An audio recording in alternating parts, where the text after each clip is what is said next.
Welcome to Doing What Works, Exploring the Blue Economy, a podcast series that dives deep into the vast potential and challenges of the blue economy. I'm your host, Ashanti Blaize-Hopkins, Interim Associate Dean at Santa Monica College's Center for Media and Design. Together, we'll navigate the uncharted waters of this exciting and rapidly growing sector. Joining us on the podcast today is someone who has spent almost her entire career in environmental education and communications. She is an oceanographer, educator, activist, self-described mermaid, and a newly minted Doctor of Philosophy in Earth Systems Science. Currently, she serves as the director of the California Center for Climate Change Education based at West LA College, Dr. Jo Tavares. Congratulations, and thank you so much for joining us on the podcast. Oh my gosh, Ashanti, thank you so much for the introduction. It's so fun to hear someone describe, what you've done before. And I had forgotten about the whole self-described mermaid. That's right. I wrote that somewhere, didn't I? Yes, you did. Man. The things we write around the internet. Yes. Self-described mermaid. I love it. I'm going to reconnect with that. My sense of identity might need to be restructured again around the mermaidness. So, Jo, our first question for every one of our Doing What Works podcast guests is always the same. Tell me your first job ever, and what did you learn in that job that helps you do the work that you do now? Wow, what a great question. It takes us all the way back to, oh my God, back when I was a youngster in Brazil.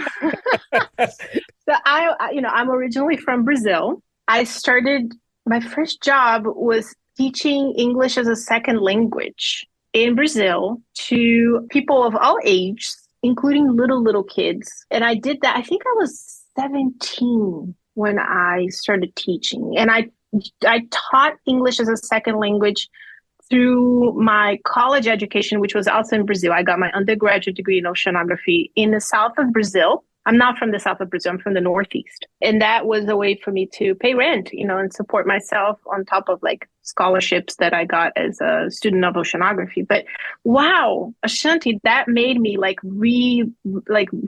rescue these memories now of me teaching tiny little kids how to speak English. Great.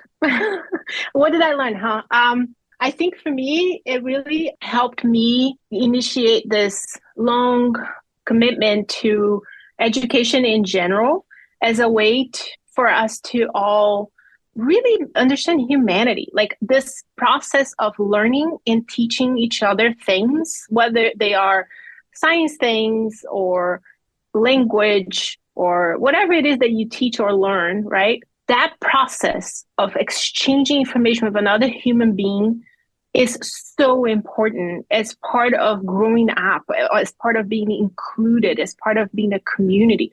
And so for me, teaching English as a second language at that time was a gig that I did for money, but it was also a way for me to learn how to become a better person, a better human being, a person that can be more patient and who understands that by teaching others something that you also learn in that process way more than what you even realize. So teaching for me has always been this opportunity to learn. I always feel like I get a lot more out of the experience. I learn a lot more than what I am giving. And I'm a good teacher, I should say. So I'm giving a lot, mind you. So, you can then gauge that I'm actually taking really a lot of goodness from these experiences. I can completely see that. And, I've been able to see some of the work that you've done. So I can completely see that through line between where you started and where you are now. Going to where you are now, you were the first person to hold this position of director of the California Center for Climate Change Education. Talk to me about this role and how critical it is for this center to exist here in Southern California. Oh, it's been such an honor to be the first director of the center. This center is really something that is very needed. It's an initiative that was spearheaded by the president of West LA College, which is the college that hosts us. It was an opportunity that that president was able to act on. There was an opportunity for getting the funding, and he had a complete vision for what he felt was needed. So that's President James Limbaugh, president of West LA College. And so there was an opportunity to get the funding. He knew that he wanted to do more for climate change. It's something that he has been championing for many years.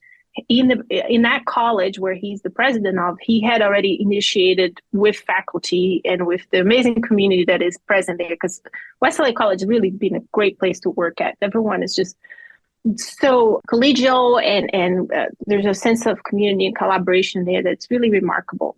And so that community had already initiated the process of acting on climate by creating a climate studies program, and which is an AA degree, and there's also a certificate degree dedicated to climate change. And it's the only one that exists in the nation at a community college level. It's really cutting edge.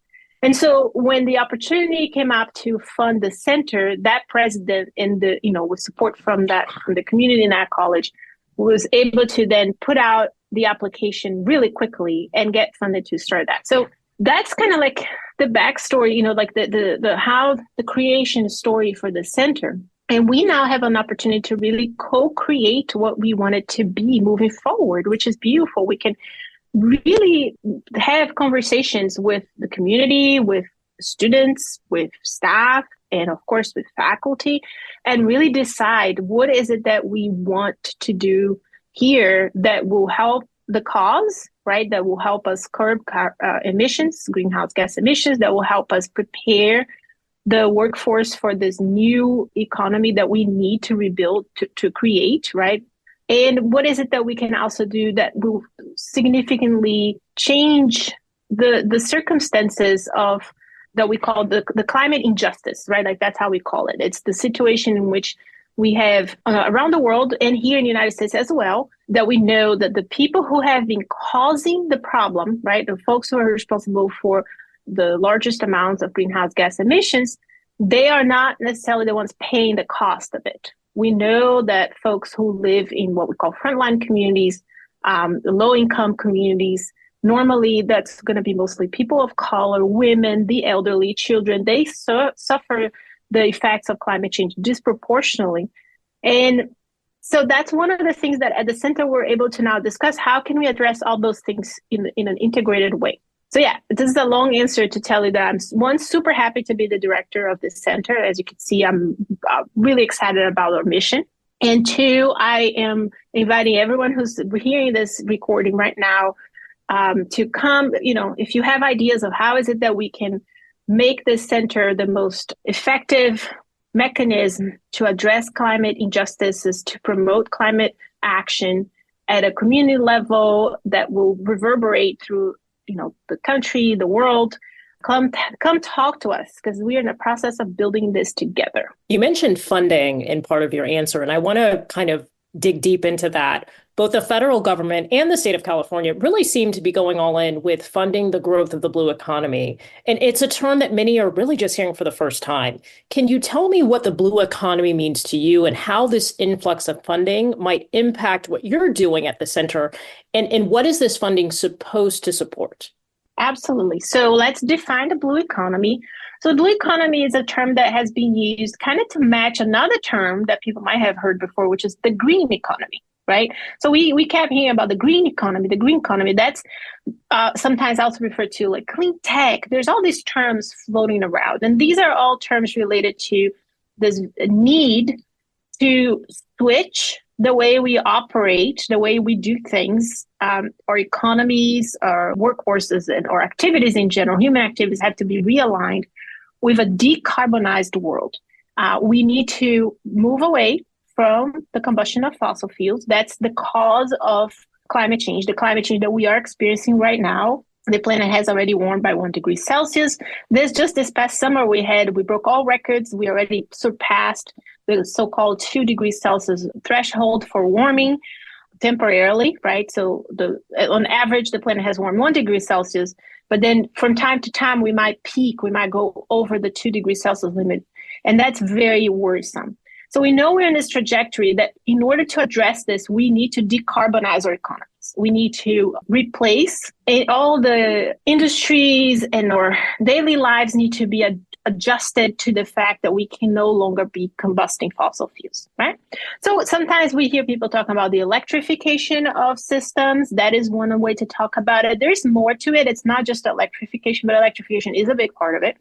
Well, of course, we already heard about EVs, right? If most people are already familiar with electric vehicles and how we're going to have to create a new infrastructure for that, or houses or businesses or schools or places of worship. They also need to be retrofitted to be able to be powered by alternative sources. So either solar or wind, right? But something else besides fossil fuels. So all of this is going to require a massive adjustment, right? And we don't have a lot of time. It's going to have to happen really soon. So that's the green economy. Now, the blue economy is its counterpart.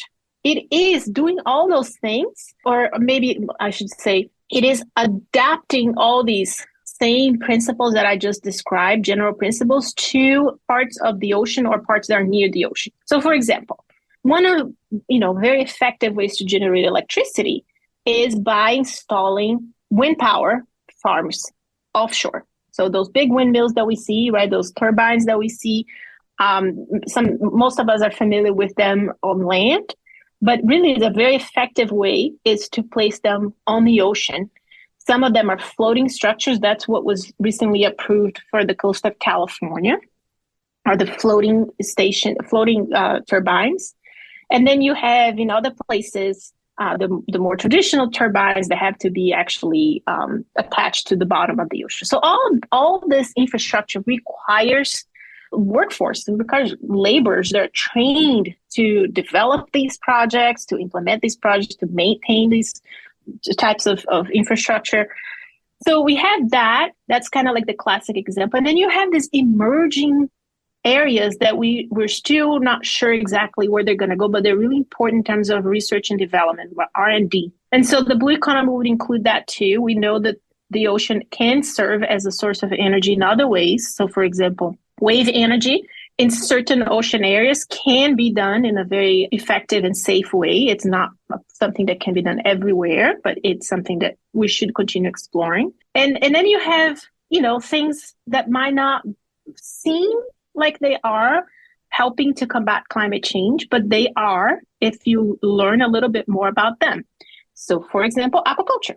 Right? Aquaculture is something that most people don't think about as a solution for climate change, but it is. It's part of a group of solutions for climate change because it can actually serve to remove carbon from the atmosphere.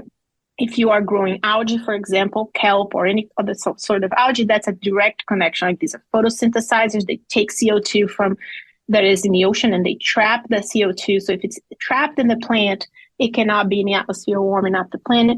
And then if you have other organisms that will be growing, think of oysters or mussels, then you can also have other benefits like cleaning up of the water and creating a chemical cycle, like we call the biogeochemical cycle. So it gets more complicated. The more you study, the deeper, pardon the pun, but the deeper you go into the blue economy, into the ocean economy.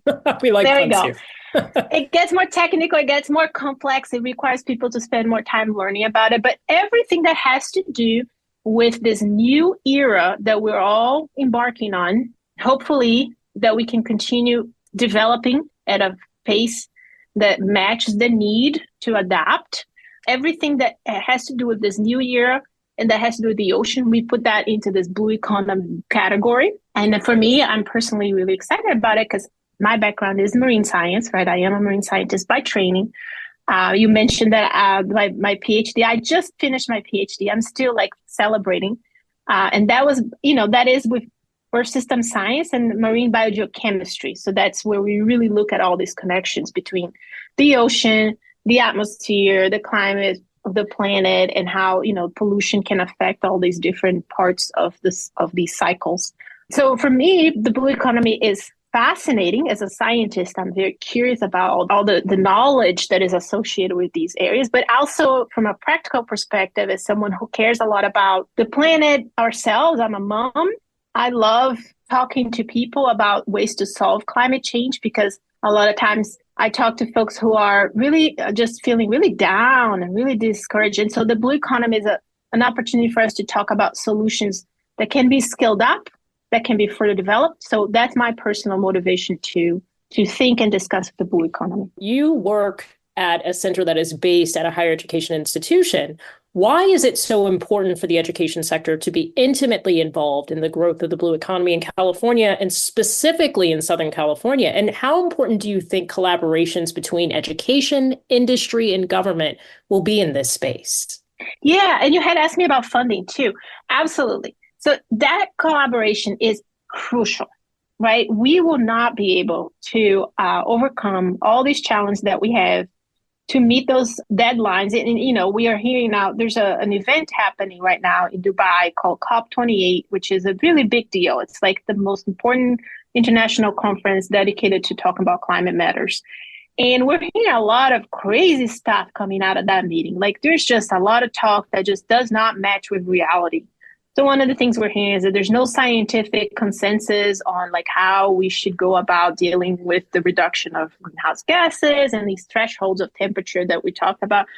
There's a lot of nonsense being said. So back to your question, the collaboration is so important because there are so many different aspects of this problem that we're not going to be able to solve with one area of expertise only, right? So for example, I'm bringing up this issue at COP28 because we know that this kind of like tactic that is used, this strategy that is used to confuse public opinion is a strategy that's been used over and over. It's on the playbook. It was used by the tobacco companies years ago, and then now the oil companies are using it. It's called misinformation. It is done on purpose, right? And so that I bring that up because we need communication experts, people like you, Ashanti, people who are developing materials out there to counteract these paid misinformation campaigns. A lot of times these are paid campaigns. They pay big bucks to marketing experts to be confusing public opinion. So that's just one example, right? So if you think about that, you can then go in every field because climate change is going to affect everything we do in our human experience. And so the same way is true the other way around. If you want to solve it, you're also going to have to tap into expertise from all different fields. You're going to need people with business degrees who are versed in climate change and climate solutions as well. You're going to need people who work with human health. You're going to need people who work with political science.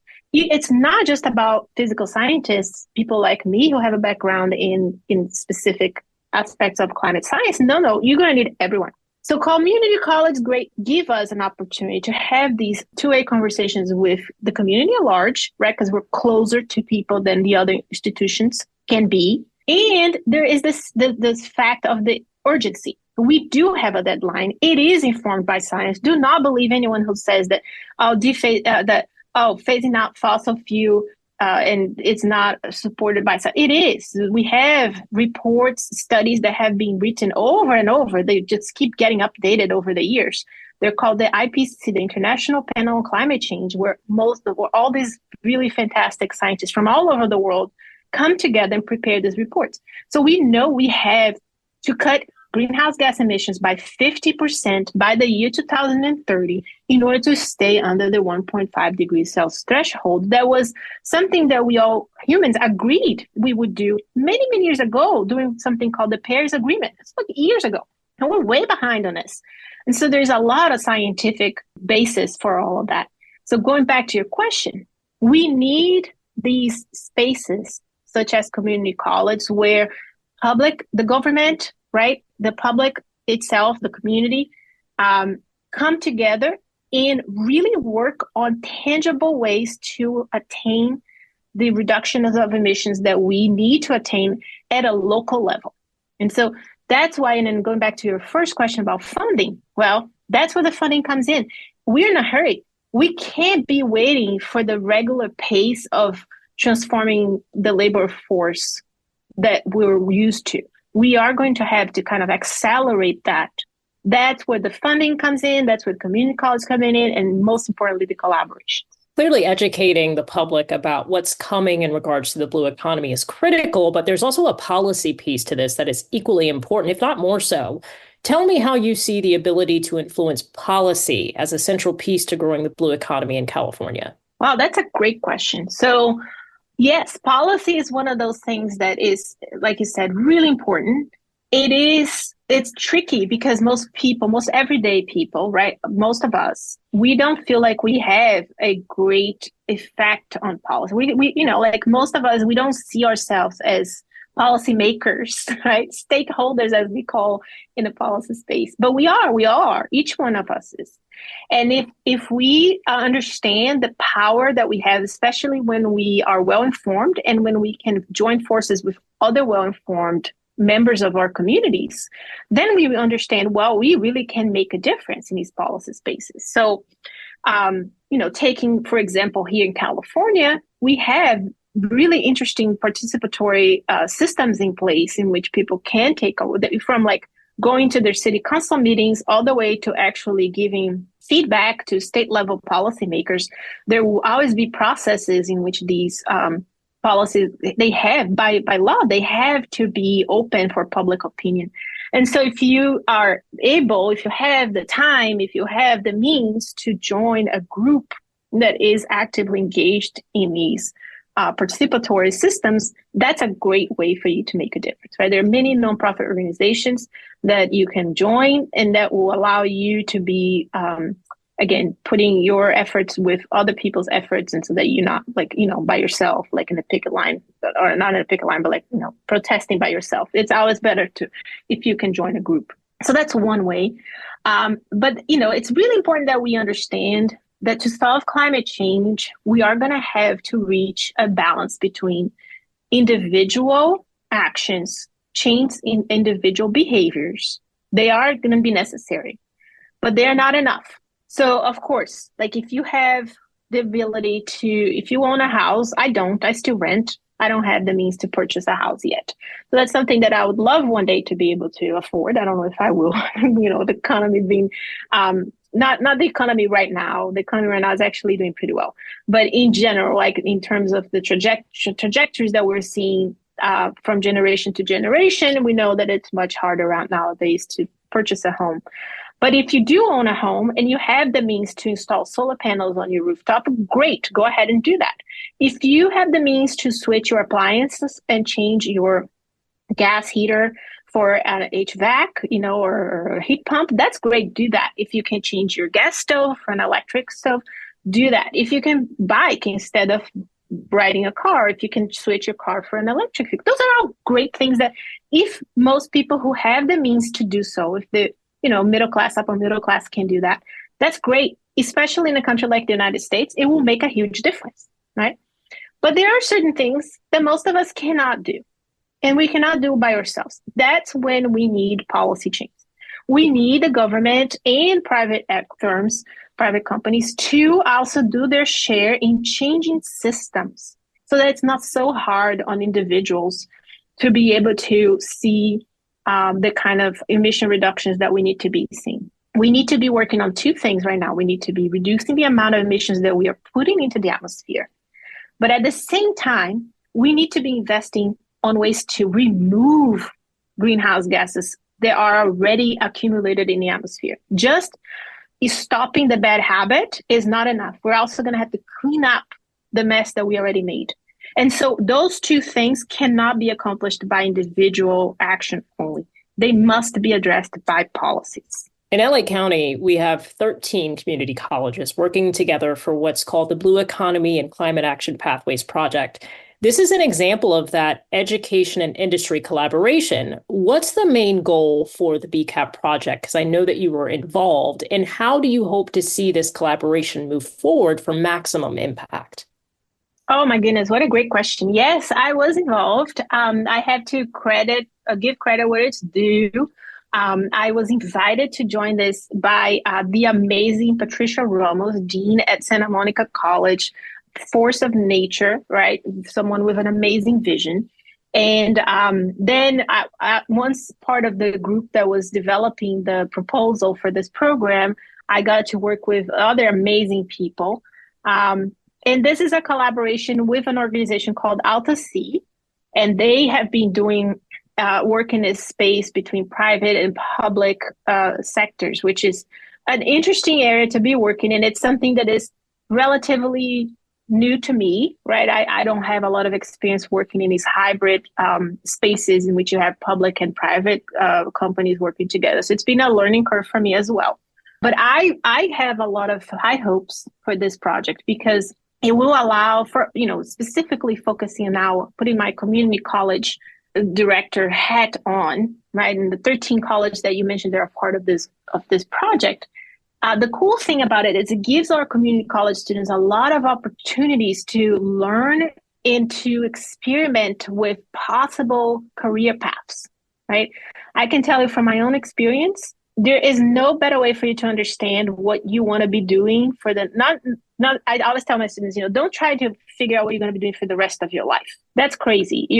That's just too much. But you do need to decide what you're going to be doing for the next 5 to 10 years, right? You're going to have to pick something to be doing with your time, not just to make money. Most of us do need jobs because we need to pay the bills and all that good stuff. But on top of that, it is what you're going to be spending most of the hours of your day. And so you might as well do something that you're excited about, right? And so it's really hard for us to understand what that means unless you try a little bit.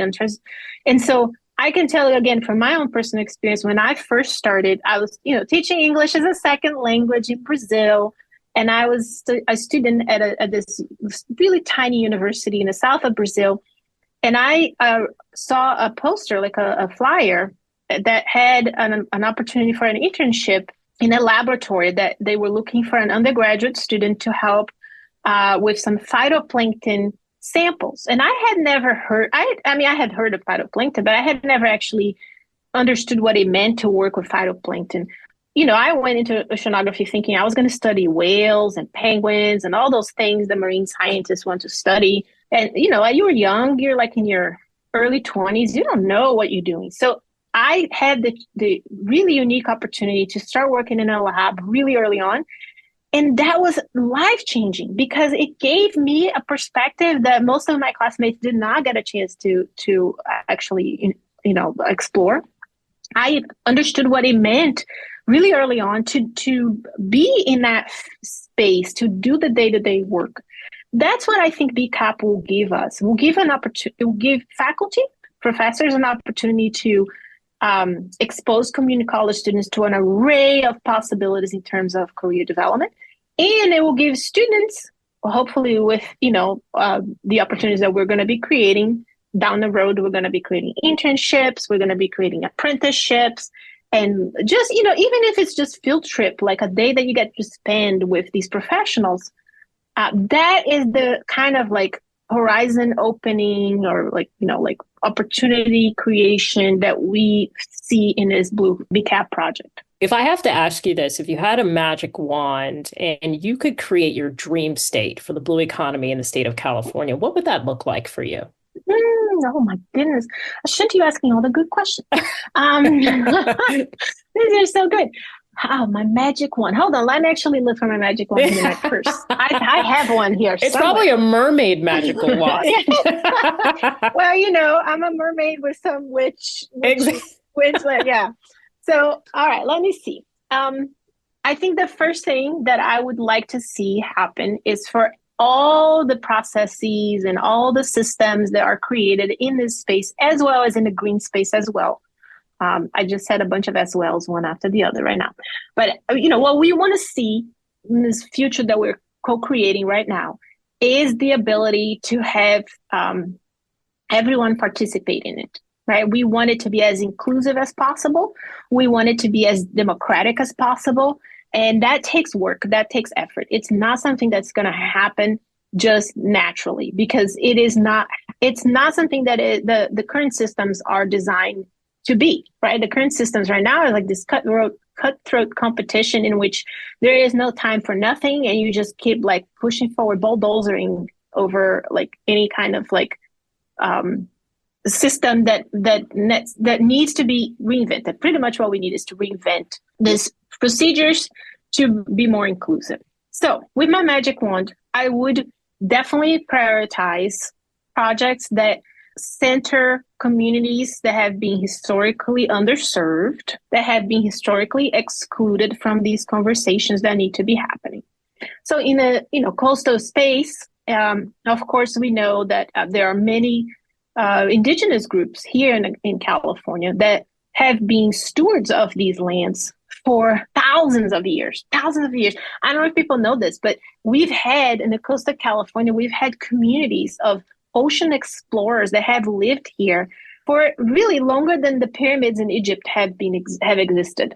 So we're talking about over 1,000 years. I said thousands of years. It's about 1,500 years that we know that we have records of these seagoers. We have several communities that used to occupy the coastland of California, and many of these communities, they're still around. That knowledge is still here. We still have lots of valuable knowledge that, and these people need to be included in all these conversations. We are seeing progress. We're seeing more of an attempt by the state and federal governments to include the voices of indigenous groups in the decision-making processes, but it is a process. It's going to take time. But with my magic wand, I would just create systems to make that easier, I guess, and to make that more robust systems of inclusion. I guess my magic wand would probably be very busy all the time combating greenwashing. Okay, so this is another thing that we must talk about because it's important. A lot of times we see projects or solutions or whatever, like investments that are presented to us as necessary or beneficial. And it turns out in the end, when you look closer, they're not. They're what we call greenwashing. They are attempts to be either distracting us with something that looks good, while that same company is on the other, it's behind the scenes doing something awful, and they're using that cute little good project as a way to kind of like just not let us see what they're doing in the back room. Or sometimes they really are just something that, sure, it looks good, it sounds good, but it's not fully developed. It cannot be scaled, right? Or it has like an extremely dangerous side effect that nobody's really talking about yet. So there's a lot of that still exists. And my magic wand would be like zapping them around, zoom, zoom, zoom, making them disappear. Again, identifying greenwashing and then like bringing them up to light, making sure that these problems are understood by everyone. Takes time, it takes investment, it takes science. And so I guess those are the things that I would be prioritizing. And of course, all that is to always protect those that are most vulnerable and also the ocean itself. The ocean has been taking a huge toll. The ocean is huge, right? Covers over 70% of the surface of the planet. And we take it for granted. And the ocean has been really serving us in many ways that we don't even understand. Over, 90% of the heat that has been created on this planet because of human activities has actually gone into the ocean. If it weren't for the ocean, the planet would already be boiling up. We would already be way past those thresholds because like 98% of the heat has gone into the ocean. And that's affecting marine life and ocean currents and those biogeochemical cycles that I mentioned in many ways. The ocean is becoming more acidic, and that's also because of carbon dioxide in the atmosphere. And then, of course, combine the effects of climate change and ocean acidification to overfishing and other forms of pollution. And really, the ocean has gone through a lot. So my magic wand would go and clean everything up. What do you think is working well in California in terms of growing the blue economy? And what can other regions learn from what we're doing here? That's a good question. Let me think. I think I would take as examples some of the coastal areas that have been restored. And I'll point out some wetlands and estuaries that have been managed recently, because for the most part, we've been destroying wetlands everywhere in the world, but especially here in California, we lost again, over 90%. That seems to be the number I keep repeating. I promise I'm not making this up. I think the number is like 95% of coastal wetlands have been lost over the years in California to development, something like that. But we've lost a lot of these wetlands, and wetlands are extremely important for several different reasons. They create a buffer system for when we have extreme weather events, which are going to be more frequent and more intense for sure. No matter what we do, we are going to have to deal with these events because of the heat that is already in the system. And so when we hear about sea level rise and we hear about these storms that we get, there are, like when you have a big storm system that comes that arrives and it coincides with like a high tide, like king tides, then you have flooding events. So wetlands protect coastal areas and coastal residents from these, it creates a buffer, right, from these extreme weather events. It filters the water, so it makes sure that the existence of wetlands can create a filtering system to clean water that's coming from watersheds, so from like urban spaces, for example, or farmland. It will filter that water so that it reaches the ocean in a cleaner state. And then most importantly for us, for this conversation about climate change, they serve as a sponge for carbon. They actually they trap carbon really well. They're very efficient at trapping carbon. What we call it carbon sequestration. So I would say that the projects that I've seen in different wetland areas or estuaries around California are remarkable and worthy celebration. So I'll mention, for example, in the area of San Luis Obispo, north of here, we have Morro Bay, right? It's an estuary, and that has become the center of attention for lots of scientists and coastal managers, and they're doing amazing work. They're restoring the native population of oysters and really creating like an economic opportunities for people who live there. It's helping the water get cleaner. It helps the birds. It helps the fish. It helps the whole ecosystem by doing that. And then here more locally, I used to work for a nonprofit at Bolsa Chica, which is a wetland area in Huntington Beach. We also have here near LA, you have Bayona wetlands. So all these spaces in which you see people working really hard. In Newport Bay, you have the Newport Estuary, the Back Bay Science Centers located there. Lots of people who are working really hard to restore these habitats, and I think that that's worthy celebration. Dr. Jo Tavares, thank you so much for sharing your insights and your expertise with us. And thank you for joining us on this incredible journey through the blue economy. We hope this episode has inspired you to explore further and learn more about this vital sector. If you enjoyed doing what works exploring the blue economy, be sure to subscribe to our podcast and leave us a review. Stay tuned for more exciting episodes that push the boundaries of knowledge and open new possibilities. Until next time.